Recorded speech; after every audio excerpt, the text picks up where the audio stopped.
you have a true friend in your life, I'm gonna read an excerpt from my book right here called The Wisdom, the World's Greatest Hidden Treasure. I just want to read something from that, from the scripture. It said, a faithful friend can also help and aid in curing your body from diverse diseases. When you have a true friend that walks in the ways of wisdom, they will give you wise words. The words given by a faithful friend can cause one to experience great levels of encouragement and will cause one to rise above their current challenges. Never undervalue a faithful friend. Sometimes the mere presence of a friend can cause a person to feel better about their situation. How many of you all have experienced that before? Of just the power of a presence, just someone's presence being there. Then you didn't necessarily need that person to give you a speech. You didn't need that person to give you a whole bunch of scriptures. You just said, look, and you just said, I just need you to be here for me. That's what that faithful friend is going to. A faithful friend, you don't have to convince them. They're going to be there. They're going to be on their way. Oh, somebody just passed in your family. Oh, you just had a miscarriage. Or something just happened. You just lost your job. I'm on my way right now. I'm on my way. You just got into a what? You just got into a divorce? You just broke up with your husband? You just broke up with your wife? I'm on my way right now. Nothing else said. We don't got to talk about it. I'll talk to you when I get there. They buying you food, you know, in our hood, they buy people chicken. I know some of y'all don't hear don't eat chicken, but you know, we bring a lot of chicken to people's houses, right? But they show up and they show out. A word fitly spoken by a friend is like apples of gold. That's what the wisdom book says, right? The word fitly spoken is like apples of gold in pitchers of silver. A true friend is supposed to speak life into their struggling associate. A faithful friend loves at all times. That's what we see in Proverbs. A faithful friend don't love you when just things are going your way. The faithful friend don't love you when you just sit on top of your high horse and you got all your money going on and everyone likes you on social media. No, the faithful friend is there when you're down in the dumps. The faithful friend is there when all the so-called friends turn their back on you. The faithful friend is there when someone lied on you and all the other people believe the lie.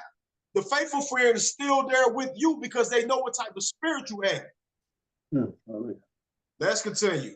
This does not mean that they will always agree with the person going through the diverse struggles. A faithful friend's job is to tell the other party what they need to hear, not necessarily what they want to hear. You may be experiencing physical challenges and may need someone to help assist you in traveling to different destinations. Your friend can be a method of transportation in your time of need. You may be financially unhealthy at the moment. A loyal friend will help to aid you during your financial struggle. Yes, receiving financial assistance can seem very humiliating, but it can provide temporary relief in emergency situations. All right, so now, we talking about, we staying on this friend thing for a second. So right now we talk about a merry heart is a natural remedy. Right, the second thing we talk about, a faithful friend is a natural remedy. It is the medicine of life. All right, a lot of us do not have true friends.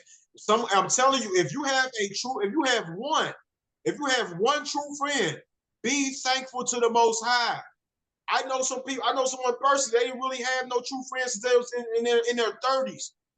Some of you all might be in your 20s, some of you might be in your 30s, some of us in our 40s and 50s. Listen, if you have 2 or 3 friends that are solid, they are rock solid, you know they love the Most High, you know they're there for you in the time of your need, they will give you their last, take off, start off their back. You need to value those people. Don't take them for granted, because it could take you 5 or 10 more years to come across that. The individuals that I see on this live, like even when I look at, I look at Hosea. I know y'all hear me say Hosea quite a bit on this live, but when I look at Hosea, we met back like 7 years ago. This wasn't nothing that I just met him 3 or 4 months ago, and everything was on the level that we are now. This brother had to observe me. I had to observe him. I drove out of town to his congregation. I got to sit back and watch him in person. This brother got to see me for person. Brother brought me out to his establishment, treated us like royalty. And we continue to build. But relationships take time. When you go through the scriptures in Ecclesiastes chapter 27, verse 27, it says, praise no man before you hear him speak. But this is the trial of men. Praise no man before you hear him speak. A person has to open their mouth and talk. That's the problem with some of you introverts out there. Individuals Yes, we would appreciate you're humble and you're down and you're meek and you're lowly and all those things. But guess what? I still can't fully trust you until I hear you open your mouth up, because that's the trial of a man, when a person opens their mouth. All right. Then when you go to Ecclesiastes, chapter 6, where it talks about when you get a friend, prove him first and be not hasty to credit him. Some person is your friend for the occasion. Some people are connected to you because they see that you're going somewhere.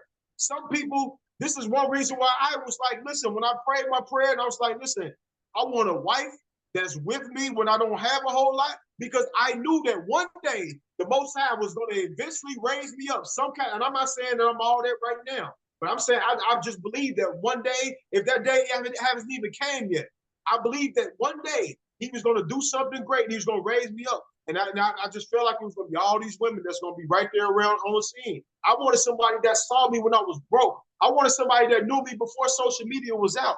I wanted somebody that saw me in those stages. And so my prayer was answered. I was able to get someone that's been able to help aid and strengthen and support me along my journey of serving the Most High. But a faithful friend is like the same thing. You don't, when it talks about in the wisdom book in Proverbs, it said wealth making many friends, but the poor is separated from his neighbor. It's hard to see who's with you when you got money coming in. It's hard to see who's with you when everything is going your way. When it talks about that in the book of Sirach, it talks about in the times of prosperity, it's hard to know who your enemies is. But it says when the adversity comes, it's easy to find out who they are. Because when adversity comes up on you, they're going to be right there first, pointing at you. They're going to be right there sharing that post saying, hey, listen, I told you he was fake. I told you she was fake. All right, right there. But they ain't sharing nothing that you're doing right now that's positive. They don't care nothing about your endeavors, but let you bump your head, let you make a mistake, let you do something out of the way, and they're joining together with a multitude of wicked people, and they will be quick to demise you. All right. Proverbs 27:9. Or ointment and perfume. Did somebody have their hand up? I want to make sure I ain't going too fast. Somebody had their hand up? All right, cool. Proverbs 27:9. Ointment and perfume rejoice the heart. So does the sweetness of a man's friend by hearty counsel. By hearty counsel. So counsel is important. Listen, this is the problem with those of you that are individualites. You don't want to go around no one. You don't want to fellowship with nobody. You want to be all by yourself. Well, listen, we all need counsel. Now, I understand we're not supposed to tell everyone our business. Don't get me wrong. We're not supposed to tell everyone our business, because in the book of Sirach, Ecclesiastes chapter 6, it said, be at peace with many, but nevertheless have one counselor among 1,000. So that means that you're not supposed to tell everyone your business, but you need someone to tell your information to.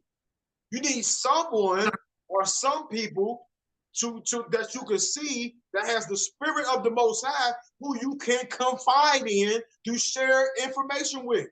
Because, when it says confess your faults to one another and pray for one another that you may be healed, it's healing that comes in confessing your faults. But what happens when you keep it all that bottled up inside of you?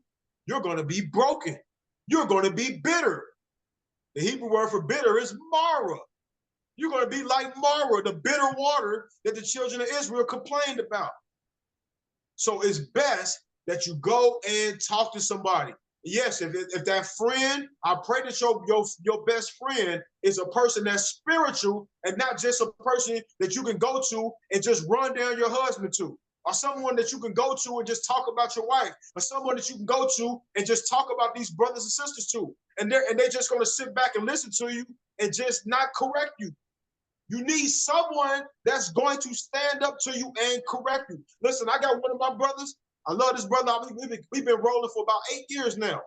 And this brother, his wife is on the line too. All right, I ain't even gonna say his name, but his wife is on the line. This brother don't take my side just because me and him are we like this. He don't just take my side. He listen to both sides, and he tries not to respect persons. That's in the Torah of wisdom, the wisdom books, and the natural Torah of thy father, the law of thy father. But he's a faithful friend. All right.